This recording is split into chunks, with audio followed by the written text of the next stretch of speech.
मंच पे मौजूद मेरे कैबिनेट के साथी दिल्ली के ट्रांसपोर्ट मिनिस्टर कैलाश गहलोत जी, मंच पे मौजूद सभी महानुभावगण, मेरे छोटे भाई पवन सरावत और यहाँ पे आज आए हुए सभी भाइयों बहनों माताओं बुजुर्गों बच्चों, आप सब लोगों को मेरा नमस्कार, सबको मेरा प्रणाम।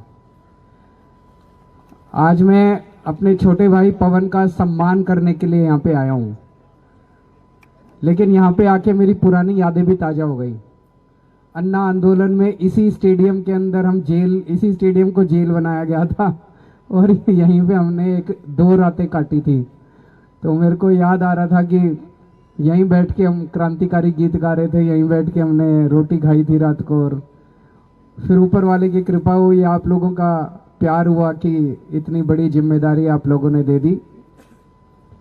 सबसे पहले मैं पवन को बहुत बहुत बधाई देता हूं, उनके परिवार को बहुत बहुत बधाई देता हूं। इतना शानदार काम किया इन्होंने, दिल्ली का नाम रोशन किया, देश का नाम रोशन किया, आपके गांव का नाम रोशन किया, और दिल्ली का मुख्यमंत्री होने के नाते मेरा तो सीना चौड़ा हो गया। मैं उस दिन में 3-4 दिन पहले पवन जी मेरे घर आए थे, तब भी मैंने इनको बताया था, एक साधारण से परिवार से निकले हुए पवन ने इतना संघर्ष किया। भी उनके कोच जिस तरह से बता रहे थे कि जिस तरह से मैट पे इन्होंने ट्रांजिशन करके और इतनी कम समय में इन्होंने तैयारी करके और ये मेडल जीता है। और इन्होंने कबड्डी केवल कबड्डी के मैदान में नहीं खेली, कबड्डी के मैदान के बाहर भी खेली। आप लोगों को सबको पता है कि किस तरह से खेल के बाद मेडल किसी और देश के लिए अनाउंस हो गया था, फिर इन्होंने सबसे ज्यादा यही लड़ा था वहां पे उनसे, एशियन गेम वालों से, और भारत के लिए मेडल लेके आया। तो एक बार जोरदार ताली बजा दीजिए। वो जो संघर्ष है वो दिखाई देता है कि बात केवल खेल की नहीं है, जिंदगी में भी आगे कहीं अन्याय भी होगा तो हमारा पवन आगे मिलेगा, वो आपको न्याय दिलाएगा। वो कभी केवल कबड्डी के मैदान में कबड्डी नहीं खेलेगा। तो आज की हमारी जो पॉलिसी है, आज की पॉलिसी के मुताबिक पवन को दिल्ली सरकार 1 करोड़ रुपए की राशि देगी। जल्दी हम इनके सम्मान में दिल्ली के 7 खिलाड़ियों ने अलग अलग क्षेत्रों में एशियन गेम्स में पदक जीते हैं, उन सभी के सम्मान में एक साथ एक कार्यक्रम जल्दी करेंगे। उसमें पवन भाई को लगभग 1 करोड़ रुपए की राशि मिलेगी। अभी बताया गया कि हरियाणा की इतनी है, फलानी की इतनी है, आप चिंता ना करो, थोड़ा सा टाइम दो, आपको ऐसी पॉलिसी बना के दूंगा कि सारे हरियाणा वाले भी फिर कहेंगे कि दिल्ली की इतनी है।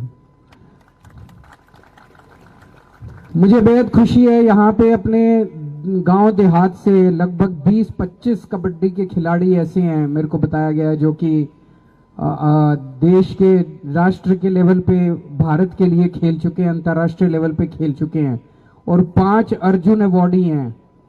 एक कैर से है, 2 निजामपुर गांव से है, एक बांकनेर से है, एक जोंती से है।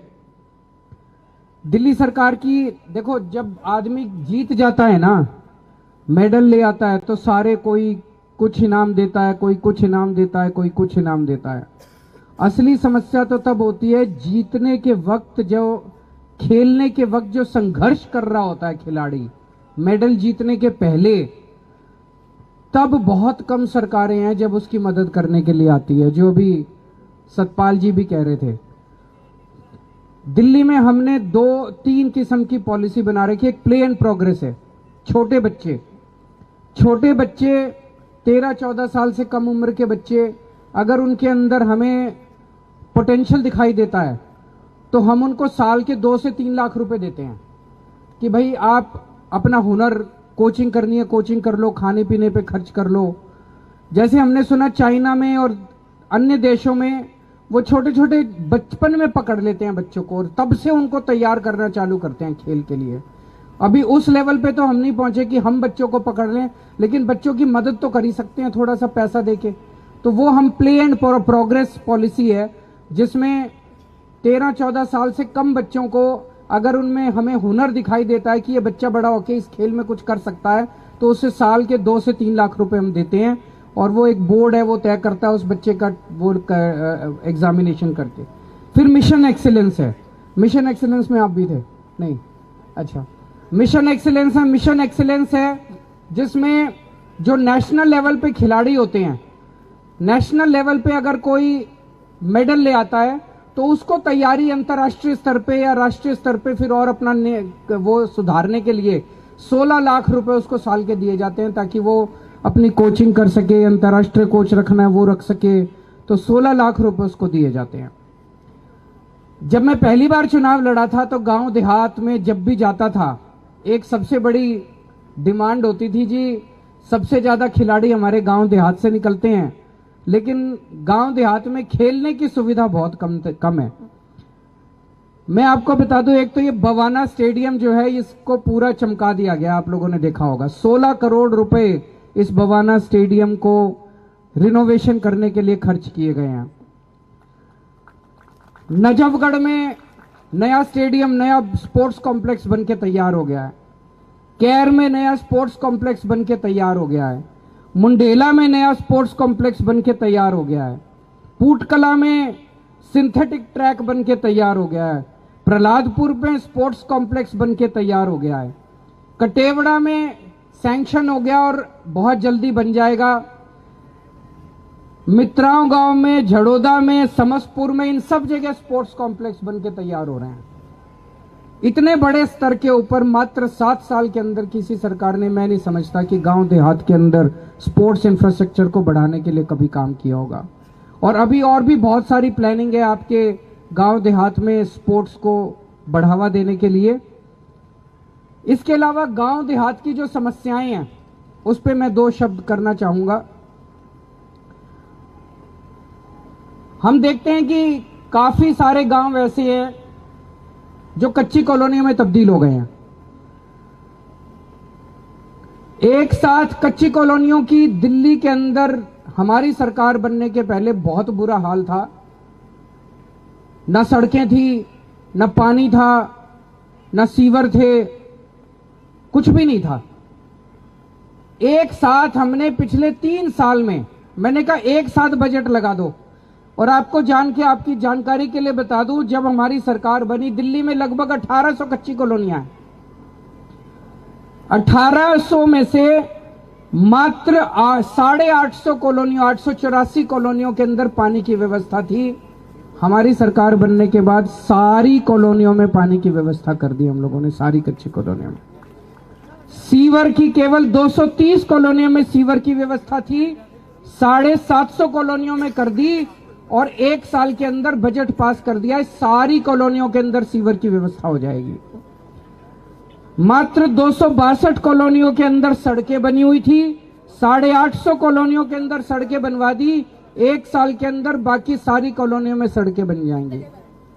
इसी तरह से अपने 360 गांव जो हैं, अब मैं इसके ऊपर काम कर रहा हूं, मैंने अधिकारियों को आदेश दिया, हम एस्टीमेट बना रहे हैं। सारे 360 गांव के एक साथ जितनी सड़कों की कमी है, पानी की पाइपलाइन की कमी है, सीवर की पाइपलाइन की कमी है और पानी की निकासी, ये चारों चीजें एक साथ अगले बजट में सारे 360 गांव के लिए सैंक्शन कर देंगे। एक साथ काम शुरू हो जाएगा। आपकी जो टूटी सड़कें हैं, आपके टूटे सीवर हैं, पानी की पाइपलाइन है, ये सारे काम एक साथ करा देंगे। जब मैं यहां आ रहा था मेरे को बताया गया एक कंझावला से कराला और पूट की सड़क बहुत खराब है, इसको भी ठीक करा देंगे।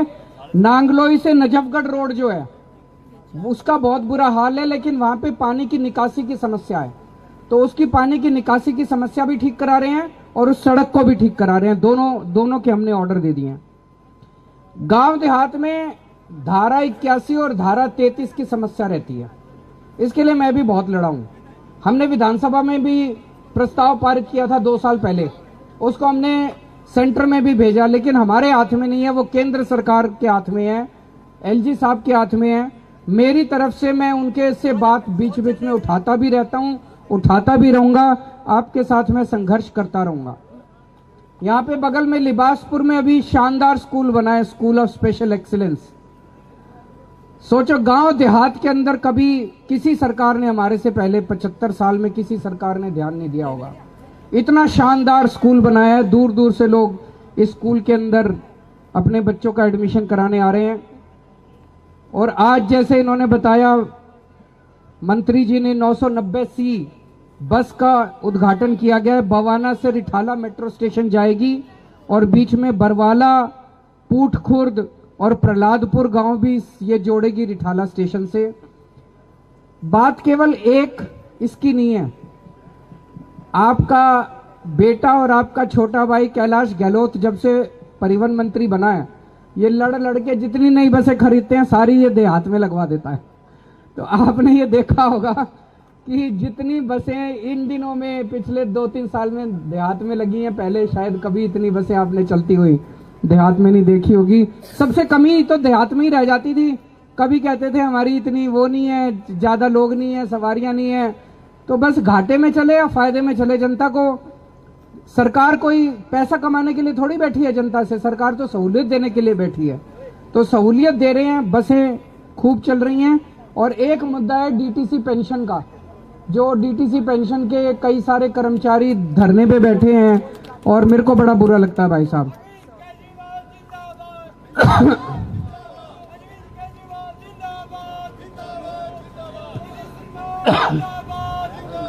डीटीसी पेंशन के मेरे को बड़ा बुरा लगता है। रिटायरमेंट के बाद बुढ़ापे में इतना बुजुर्ग होके आप लोगों को धरने प्रदर्शन करने पड़ रहे हैं।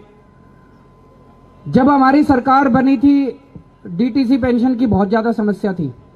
कहते थे कि पहले डीटीसी वाले अपना एक फंड बनाओ, उस फंड के ब्याज से डीटीसी की पेंशन दी जाएगी। अब सेवेंथ पे कमीशन भी हमने लागू किया था आप लोगों के साथ ही, है कि नहीं है? हमने एरियर भी दिलवाए थे आपके सारे। हमने आने के बाद ये तय किया भाई डीटीसी के पास अपना कोई फंड वंड नहीं है, डीटीसी नहीं दे सकती, दिल्ली सरकार पेंशन देगी आपकी। तो 2014 से, तब से 15 से जब से हमारी सरकार बनी, तब से दिल्ली सरकार आपकी पेंशन देती आ रही है। टाइम पे पेंशन मिला करती थी।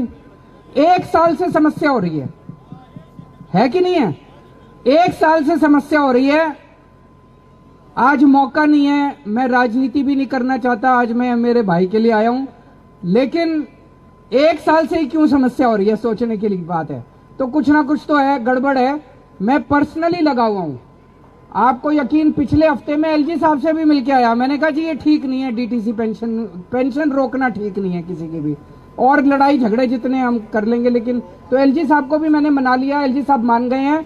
मैं पर्सनली लगा हुआ हूं, फाइल मैंने मंगा ली है, मैं बहुत जल्दी आपकी सारी पेंशन रिलीज कराऊंगा, आप चिंता ना करो।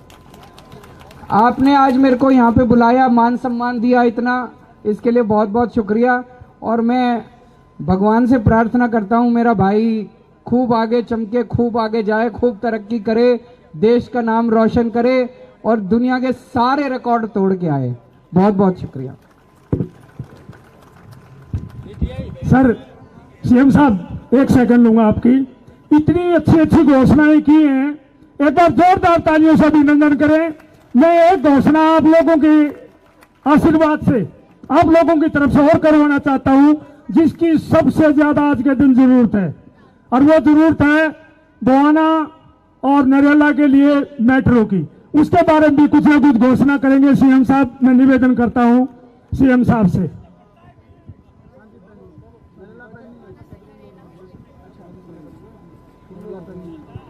ये मैं चेक कर लेता हूं, अगर जहां भी जिस भी स्टेज पे होगा, मैं तो चाहता ही हूं आपको सुविधा मिले, मैं चेक कर लेता हूं।